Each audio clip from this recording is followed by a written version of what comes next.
Hello, gang, fam, get it? Today I want to talk about The Fugitive of the Judoon. I've just come from Gallifrey. It's not blown up. Series 12 of Doctor Who reboot.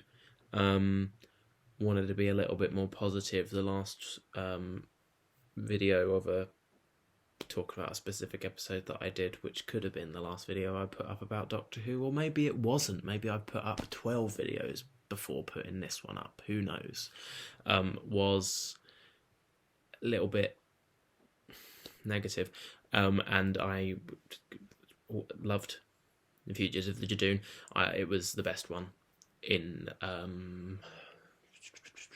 11 years. Meaning that Matt Smith and Peter Capaldi didn't have episodes that were as good as this, and didn't have episodes that were as good as Watts of Mars, but that's just what I think. You know, Thin Ice was pretty good, and Series 10 on the whole was pretty good. Matt Smith was a bit poo, but yeah. So Fugitive of the Judoon was written by Vinay Patel and Chris Chibbers. Vinay had written previously Demons of Punjab, probably the best of Series 11, so that's good. Chris Chibnall has written other episodes. The episode opens up with probably they're in the TARDIS. Yeah, they're in the TARDIS, and there's a big probably, I don't know. I think it all goes red or something, and the Doctor is like, I can't get back to Earth. What's happening to me? The TARDIS is broken. Time's coming to an end. The whole world's gone. The universe is exploded. I can't get back to Earth. It's the only place I like. And I really want to get back to Earth. But it's the Judoon. The Judoon were there and they were stopping people from entering Earth because they have to. It's such a galactic hotspot, especially in the 21st century. So many aliens go there. So they don't want more invasions, despite, I guess, what the people of Earth think, you know. Either that or the Doctor exclusively picks ignorant people, which adds up. Of course, the Doctor finds a loophole or something because convenience is the main key to Doctor Who. Then they get to Earth, and the Judoon have cornered off Gloucester, and you're like, what? Why have they cornered off Gloucester?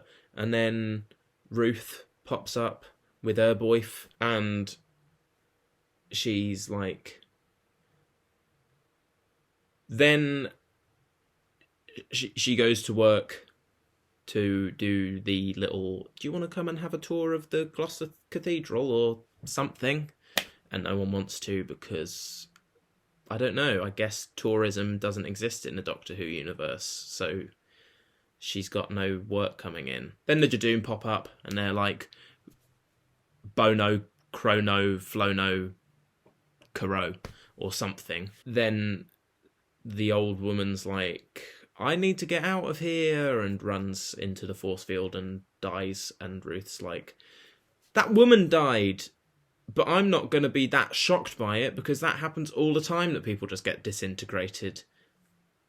Common practice here. Whatever, I'm just going to talk to these rhinos because that's also pretty normal. Then something happens, I don't know, I haven't seen it for a while and I've not researched this before doing the video because why would I? Let's just say the Doctor and them lot turn up and they're like, this cake's bit wrong, Graham says, because they go to the cake maker and that person's like, you should go and investigate this guy, and then he's like, okay, fine.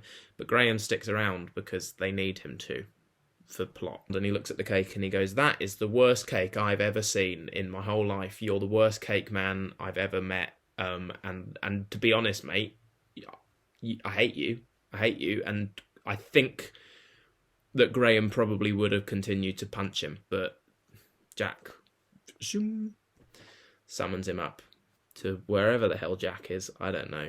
A big spaceship. And Jack's like, hey, Doctor, you look pretty freaky. And Graham's like, not Doctor, that's the other one. Doctor's a girl now, and Jack's like, oh, I love that, because Jack's a pervert, why wouldn't he? Then it skips back down to Earth, and no one's even thinking about Graham. Doesn't matter, because the Captain Jack stuff is irrelevant. Absolutely 100% irrelevant. The only reason it's in there is to get rid of companions when they need to get rid of companions. Then the Doctor, Yaz, and Ryan go to the Judoon's place of residence, or rather Ruth's place of residence, where the Judoon are camping outside about to blow it up, and the Doctor's like, nah, you can't do that because of this reason. And the Judoon are like, that makes 100% sense to me, because why wouldn't it? We need to keep this episode going. I do actually really like this episode, by the way.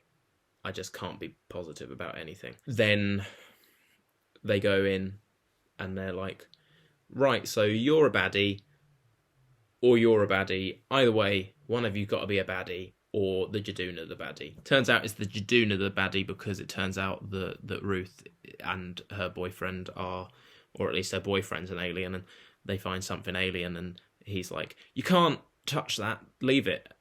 You go with Ruth, and I'll deal with the Judoon. You get out of here, because you don't know what you're doing. Yaz and Ryan go out to talk to the Judoon, and Ruth and the Doctor run away to a church, I think. And then Yaz and Ryan get beamed me up Scottied by Jack, and he's like, well, you can't be the Doctor because Graham said the Doctor's a girl now to Ryan, so that means you're the Doctor to Yaz. And then Yaz and Ryan are like, no, not either of us.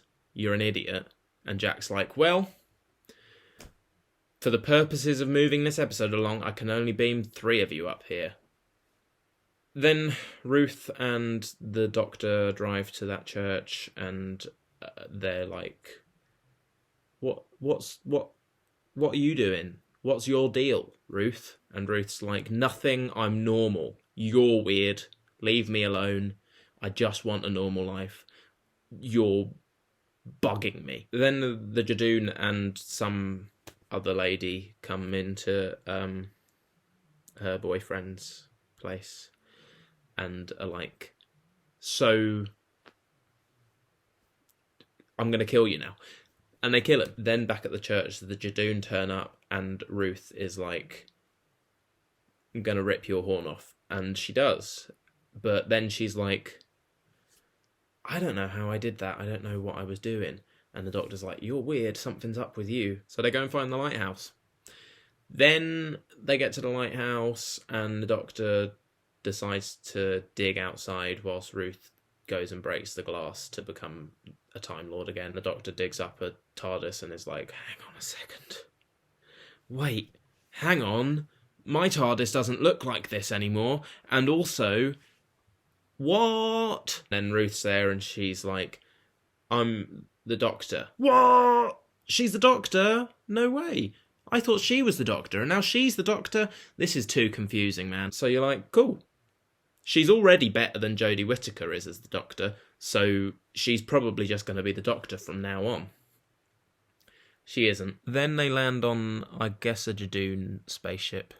I think, I don't know, that woman who killed Ruth's boyfriend is there now, and turns out she's a Time Lord. The Jodie Whittaker Doctor's like, well, I'm also the Doctor, and the Joe Martin Doctor's like, shut up, I've got this under control. And the Jodie Whittaker Doctor's like, I'm from Yorkshire, I don't know how to shut my mouth.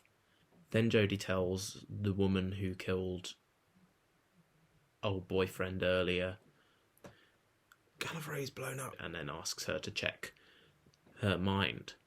And then they do that, and then she finds out that yes, Gallifrey's destroyed, but ow, Ruth kills her. Well, she kills herself, but Ruth sets her up to kill herself. And Jodie's like, what did you do that for? And Joe Martin's like, because I needed to. She killed herself. I told her it would to not press that button or trigger. And all you Judoon, we're in intergalactic space or something. So no rules. Don't you come for me, because you can't, because there's no rules here. Then I can't actually remember. I guess the Doctor and Ruth part ways as she goes travelling off in her TARDIS, and then the Doctor gets her friends back, and they're like, "We met Captain Jack," and she's like, "Who? I don't think you know who you're talking about." And then Ryan's like, "Yeah, he's a bit cheesy," and then she's like, "Yeah, that is Captain Jack. What did he say?" And turns out that what he said was, "Beware the lone Cyberman. Don't give it what it wants." Which also, funnily enough, doesn't matter at all. It's just so Jack can be in it. That's the end of that. And although I kind of was criticising it all throughout, and I'm sure that this probably felt a lot more like that closing time video I did where it was a bit negative, it actually was all from a place of I really enjoyed that episode. Yes, I'm Siskel, yes, I'm Ebert, and Fugitive of the Judoon is getting 2 thumbs up.